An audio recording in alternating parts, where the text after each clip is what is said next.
India warned the United States that pressuring Bangladesh over the upcoming general elections may push the South Asian country to get closer to China. Anisa De Guzman has the details. In recent interactions, Indian authorities have expressed their concerns to U.S. officials, stating that excessive pressure on the issue of free and fair elections could lead to unintended consequences.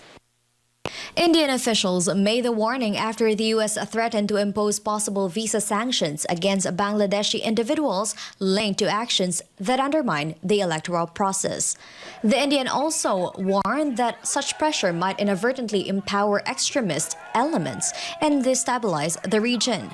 Aside from threats of visa sanctions, the U.S. also imposed sanctions on Bangladesh paramilitary force, the Rapid Action Battalion, RAB, and senior officials in December 2021. Meanwhile, Chinese President Xi Jinping showed support towards India's concerns for Bangladesh during his meeting with Prime Minister Hasina on the sidelines of the BRICS summit. During the meeting, Xi supported Bangladesh's stance against external interference and emphasized mutual respect and non-interference in internal affairs. Over the years, China has been the #1 provider of military personnel training and military hardware to Bangladesh. Both countries has established nearly 50 years of diplomatic ties, while their strategic partnership was further enhanced through the Belt and Road Initiative. Di siya Anisa De Guzman, Draganchak Kuntep Mahanapon, SMNA News, Protektay, Sawadika. Thailand plans to ease visa rules for Chinese and Indian travelers, as well as allow citizens from all nations to stay longer in the country. Chatmon Konpisa Maiguzon reports. Thailand's newly elected Prime Minister Srettha Thavisin is looking for ways to boost tourism revenue to nearly $100 billion in 2024. Chinese travelers were the largest group of the visitors to have visited Thailand before the COVID-19 pandemic, with 11 million of them to have visited Thailand in 2019. Chinese visitors, however, face a costly and complicated visa application process to enter Thailand, while Indian travelers need to pay 2,000 baht for a 15-day visa arrival. Newly elected Prime Minister Srettha Thavisin said he is planning to ease visa and immigration rules, as well as increase state limits for most international travelers. Srettha is also in talks with several airport executives and airlines to discuss ways on how to attract more foreigners in the fourth quarter.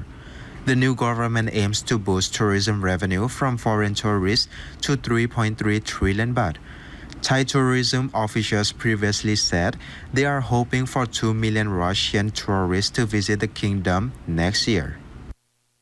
Meanwhile, Thailand has recorded 17.57 million foreign visitors so far this year and is targeting about 28 million international arrivals by the end of the year. รายงานจากราชบุรีนายชัดมงคลพิสมัยโกศล SMN News ประเทศไทย สวัสดีครับ North Korea has launched 2 missiles as an act of protest against the ongoing exercise between the United States and South Korea. Sela Yoon has the details. North Korea fired 2 short-range ballistic missiles at the waters of its east coast late Wednesday night in an apparent show of their displeasure towards the ongoing military exercise by South Korea and the U.S. In a report by South Korea's Joint Chief of Staff 11:40 p.m. and 11:50 p.m., 2 short-range ballistic missiles were sent off the capital of Pyongyang. Missiles traveled 360 kilometers before reaching the East Sea. South Korea and U.S. intelligence agencies are conducting comprehensive, meticulous analysis of the launched missiles' specifications. On the same day upon the U.S. launching the B-1B strategic bombers for its aerial drill with its Asian allies Japan and South Korea, North Korea hours later followed with its missile deployment. South Korean Defense Ministry said that the country's Air Force F-A-50 fighter jets went on an aerial combat exercise along the U.S. B-1B Lancer bomber aircraft and F-16 fighter jets around the Yellow Sea on the Korean Peninsula. The drill was part of the Ulchi Freedom Shield, an 11-day joint exercise involving combined and interagency participation by the allies scheduled to continue until Thursday. Thursday. Pyongyang believes that the drills by the US and its allies are a rehearsal for an invasion. However, the defense ministry said the exercises were done to respond to North's failed attempt to launch a spy satellite. The JCS has underlined that North Korea's missile provocation, as well as its satellite launches, undermines the peace and stability of the Korean peninsula, adding its actions are unlawful with its openly using ballistic missile technology. Seoul is Bugosala Unimnida SMNI News, South Korea. Former U.S. President Donald Trump has raised eyebrows by making a peculiar promise to imprison his political opponents upon a potential return to the White House. Verhil Parba has the details.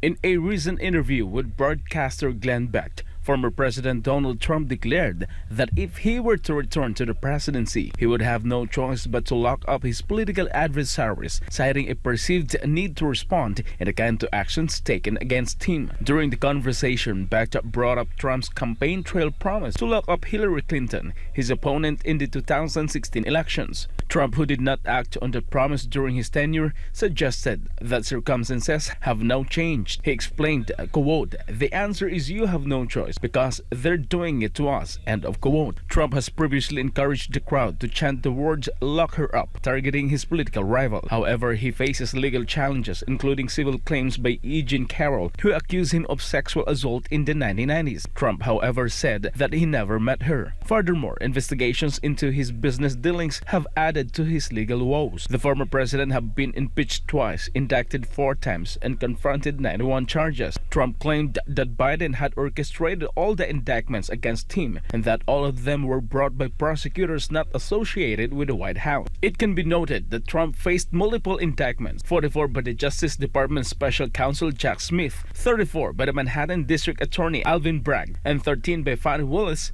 the District Attorney of Fulton County, Georgia. Reporting, this has been Verhil Parba, SMNI News. In the United States, Hurricane Idalia devastated Florida's Gulf Coast on Wednesday, bringing torrential rains and powerful winds. Jean Domingo reports. Hurricane Idalia's torrential rain and floods brought havoc in Florida. Image filmed in the streets of Tampa, Florida, showed fallen trees, destroyed infrastructure and property, downed power lines, poles, and damaged residential structures, while residents describe the challenging conditions.